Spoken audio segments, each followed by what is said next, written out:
এইভাবে যদি দাবায় দাবায় লেখো তাহলে তোমার লিখতে সময় লাগবেই। অনেকের হচ্ছে যে কলম ধরা নিয়ে সমস্যা, যদি কলম ধরতে ঠিক মতো না জানো তাহলে অটোমেটিক্যালি তোমার হচ্ছে হাতের লেখা স্লো হওয়ার চান্সেস অনেক বেড়ে যাবে। হাতের লেখা সুন্দর হওয়াটা ইম্পর্টেন্ট না, বাট হাতের লেখাটা ইকুয়াল সাইজ হলে তোমার অটোমেটিক্যালি লেখা সুন্দর হয়ে যাবে।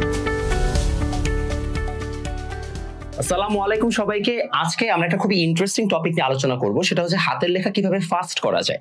এটার অনেকগুলো হচ্ছে সলিউশন আছে, একটা তো লং টার্ম সলিউশন আর একটা হচ্ছে শর্ট টার্ম সলিউশন। তো আজকে আমি শর্ট টার্ম সলিউশন নিয়ে কাজ করব, বিকজ আমি জানি লং টার্মে হাতের লেখা ফিক্স করার জন্য এফোর্ট দেওয়ার মতো আসলে কারোরই তোমাদের মন মানসিকতা নাই, তোমার সবাই কুইক সলিউশন চাও। তো আমি তোমাদের কয়েকটা কুইক ফিক্স বলে দিচ্ছি, যে এই কয়েকটা সলিউশন তুমি কালকে থেকে অ্যাপ্লাই করতে পারবে এবং তুমি অটোমেটিক্যালি তোমার হাতের লেখার স্পিড অ্যাটলিস্ট 20 থেকে 30% ইনক্রিজ করে ফেলতে পারবা নেক্সট দিনের মধ্যে। সো কিভাবে করবা, what are the exact pro tips, সেটা আমি তোমাকে একটু একটু করে ব্যাখ্যা করছি। একটা টাইমে আমার নিজের হাতের লেখা আমি বলবো না যে অনেক স্লো ছিল, বাট প্রবলেম যেটা হতো আমি অনেক তাড়াতাড়ি লিখতে গেলাম, হাতের লেখা অনেক নষ্ট হয়ে যেত, অনেক খারাপ হয়ে যেত। সো আমি সেটাকে সলভ করেছি। আমি অ্যাটলিস্ট এমন একটা সিচুয়েশনে এসেছি যেখানে বলবো না হাতের লেখা অনেক সুন্দর হয়ে গেছে, বাট অ্যাটলিস্ট আমার প্রত্যেকটা পরীক্ষায় হাতের লেখা বোঝা যেত এবং ক্লিয়ার ছিল। সো এই দুটো জিনিস হলে মোটামুটি তুমি পরীক্ষার হলে মার্কস পাবা। প্রবলেম যেটা হয়, অনেকের হাতের লেখা তো সুন্দর না, যেমন আমার কিছু স্টুডেন্ট আছে ওদের হাতের লেখা অনেক সুন্দর। এখন সবার হাতের লেখা ওরকম অনেক সুন্দর হয় না, বাট যতটুকু সুন্দর অ্যাটলিস্ট হতে পারে সেটা যদি হয় সেটা হচ্ছে যে আমরা এনশিওর করার চেষ্টা করবো। সো কোন কোন জিনিস মাথায় রাখবা একটা একটা করে স্টেপ বলি। ফার্স্ট হচ্ছে pick the right pen. Pick the right pen. এখন তুমি কোন টাইপের পেন ইউজ করবা সেটা তোমাকে একটু বলে নেই।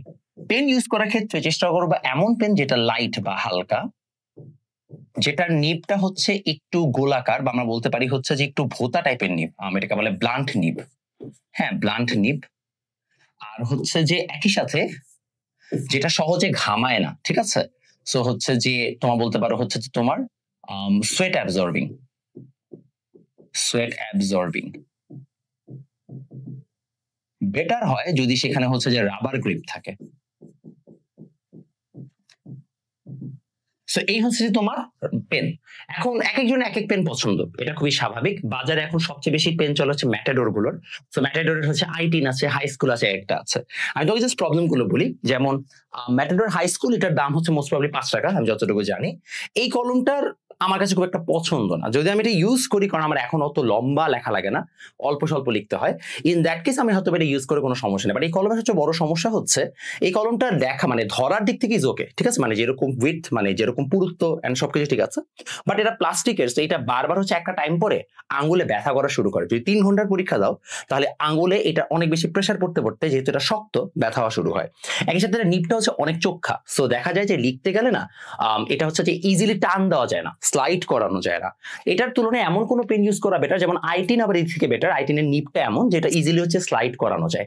এটার পাশাপাশি আরেকটা বড় অ্যাডভান্টেজ আছে, সেটা হচ্ছে যে i10 এর আবার একটাই সমস্যা, i10 এর গ্রিপটার মধ্যে যে সেম নিবের নাম কি প্লাস্টিকের, তো সো গ্রিপটা ধরতে কষ্ট হয়। যদি এখানে একটা মানে ব্যান্ড টাইপের কিছু পাওয়া যেত, অর্থাৎ রাবার গ্রিপ টাইপের, তাহলে খুব ভালো হতো, তাহলে ঘামটাও অ্যাবজর্ব হইতো, ইজিলি হচ্ছে আমরা লিখতেও পারতাম। এই ক্ষেত্রে লিঙ্ক আগে ভালো কাজ করতো, বা সেলও ছিল, আমি জানি না এখন বাজারে কোনটা আছে, তোমরা সেই অনুযায়ী মানে পিক করে নিও।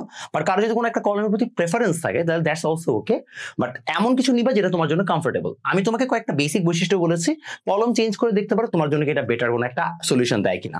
নেক্সট যেটা বলবো, আমি সব লিখে রাখছি, বুঝছো, অনেকগুলো পয়েন্ট আমি লিখে রাখছি। নেক্সট যেটা ধরবা সেটা হচ্ছে এটা, কলমের নিব ভাঙা। খুবই বেসিক, হ্যাঁ, বাট হচ্ছে যে প্রবলেম যেটা হয় যে অনেকে জিনিসগুলো করে না। যেমন পরীক্ষার আগের দিন আমার আম্মু এটা করে দিত, প্রত্যেকটা কলমের নিব ভেঙে দিত আমাকে। কারণ হয় কি, কলম যৌন করো যে অনেক সময় লিখতে গেলে কলমের কালি জমা থাকে, নতুন কালি দিয়ে পরীক্ষা দিতে যাও, একটা বড় ধরনের প্রবলেম। পরীক্ষার হলে বসে দেখা যায় কি ব্যাপার, কলমটা লিখতেছে না। তো কলমের নিব যেন ভাঙা থাকে, আগে থেকে যেন লেখালেখি থাকে, কয়েকটা দাগাদাগি করে রাখবো, তোমার জন্য অনেক ভালো হবে। সবচেয়ে ইম্পর্টেন্ট জিনিস, খুবই বেসিক বাট অনেকের মনে থাকে না, হ্যাভ আ টিস্যু। এই টিস্যুটা দুইটা কারণে, এক হচ্ছে ঘাম মুছতে সাহায্য করবে, সেকেন্ড হচ্ছে অনেক সময় কলমের কালি ছড়ায় যেতে পারে, তখন তুমি টিস্যু দিয়ে কলমের কালিটাকে একটু মুছে নিবা। সো এটা হচ্ছে যে তোমার ওই কি বলে এটাকে সোয়েট, আর হচ্ছে যে ইঙ্ক অ্যাবজর্পশনের জন্য তোমার টিস্যুটা থাকা খুবই ইম্পর্টেন্ট। আর যাদের হাত ঘামে তাদের জন্য টিস্যু বা রুমাল রাখা খুবই ভালো, রুমাল রাখলে আরো ভালো। টিস্যু বারবার হচ্ছে যে মানে প্রবলেম্যাটিক, একটা রুমাল রাখা ভালো, তাহলে তুমি হচ্ছে বারবার মুছে নিতে পারবা, খুবই ভালো একটা জিনিস। যাদের মানে হাত ঘামে না তাদের জন্য আসলে পরীক্ষার হলে একটা রুমাল ক্যারি করা খুবই ভালো। তারপর হচ্ছে 4 নম্বরে হ্যান্ড পজিশনিং, যে হাতের পজিশন তুমি কোথায় রাখবে, এই জায়গাটা খুব ইম্পর্টেন্ট। এখানে সবচেয়ে ভালো যেটা বুদ্ধি সেটা হচ্ছে তুমি যখন লিখছো, এক একজন এক একভাবে লেখে, অফকোর্স মাথায় রাখবা, এটা নর্মাল ফিজিক্স, যে তুমি তোমার এই হাতের পুরো মাসেলটাকে যখন হচ্ছে রেস্ট করতে দিবা, তখন তোমার লিখতে সহজ হবে। আর যদি এমনে লেখো, তাহলে তোমার বারবার এই কনুই দিয়ে এই পুরো হাতটাকে হচ্ছে যে গেটিস আকারে ব্যবহার করতে হচ্ছে। তো তোমার এখানে অনেক প্রেশার পড়তেছে, অটোমেটিক্যালি তোমার হাত একসময় ব্যথা হয়ে যাবে, তোমার মাসেল সোর হবে। তুমি যদি হাতটাকে এরকম রেখে একদম ডাবায় রেখে তারপরে লেখো, তাহলে অটোমেটিক্যালি তোমার লিখতে ইজিয়ার হবে। বাট এক্ষেত্রে বি কেয়ারফুল। অনেক সময় যেটা হয়, এরকম করে লিখতে যে তোমার যদি হাত ভিজে যায়, মানে হাত হচ্ছে ঘেমে যায়, তখন হচ্ছে যে লেখা ছড়াই যেতে পারে। এই জন্য একটু হচ্ছে এইভাবে কেয়ারফুল থাকবা, ঠিক আছে? এটা গেল হচ্ছে যে আমাদের পরবর্তী স্টেপ। তার পরবর্তী স্টেপে মানে হাতের পজিশনের পরে চলে আসবে প্র্যাকটিস মেকানিজম। তোমার যদি ইমিডিয়েট হাতের লেখা ফিক্স করতে হয়, তাহলে আমার সাজেশন হচ্ছে প্রথমে তুমি টাইম ফিক্স করো, অর্থাৎ তাড়াতাড়ি ফাস্ট লেখাটাকে ঠিক করো, ফাস্ট লিখো। ইনাফ টাইম যখন তুমি ফাস্ট লিখতে থাকবা, একটা টাইম তোমার প্রথম দিকে হাতের লেখা খারাপ হবেই, একটা টাইম পরে অটোমেটিক্যালি তোমার হাতের লেখা ফিক্স হয়ে যাবে। এর মানে হচ্ছে তুমি অনেকবার যখন তাড়াতাড়ি তাড়াতাড়ি লিখতে থাকবা, enough Times of volume repeat হয়ে গেলে তোমার হাতের লেখা তখন দেখা যাবে যে মানে অসুন্দর থেকে আস্তে আস্তে একটু একটু করে সুন্দর হয়ে যাচ্ছে। সে অসুন্দর থেকে সুন্দর হওয়ার যে প্রসেসটা, সেই প্রসেসটার জন্য তোমাকে একটু সময় নিতে হবে। তুমি প্র্যাকটিস মেকানিজমের ক্ষেত্রে অবশ্যই ফার্স্ট লেখাটাকে হচ্ছে প্রায়োরিটাইজ করবা, সুন্দর হওয়াটাকে ফার্স্টে প্রায়োরিটাইজ করবা না। অনেকবার লিখতে থাকলে অটোমেটিক্যালি সুন্দর হবে, এটা নিয়ে তোমাকে খুব একটা ওয়ারি করতে হচ্ছে না। তারপরে চলে আসো প্র্যাকটিস মেকানিজমের পরে, এটা হচ্ছে খুবই ইম্পর্টেন্ট, প্রেশার। যে তুমি হাতের লেখার সময় আসলে তুমি কি অ্যামাউন্ট অফ প্রেশার দিচ্ছ। তো সাপোজ যেটা বলছিলাম, যে মনে করো তুমি এরকম একটা খাতার মধ্যে লিখবা, এখন তুমি মনে করো দাবায় লিখতেছো, তাইলে তো অফকোর্স তোমার হচ্ছে যে অনেক সময় লাগবে। সো তোমাকে ইনাফ অ্যামাউন্ট অফ প্রেশার দিতে হবে যেন লেখাটা মোটামুটি হচ্ছে কালি এখান থেকে বের হয়, এবং তুমি যেন স্লাইড করে লিখে যেতে পারো, ঠিক আছে?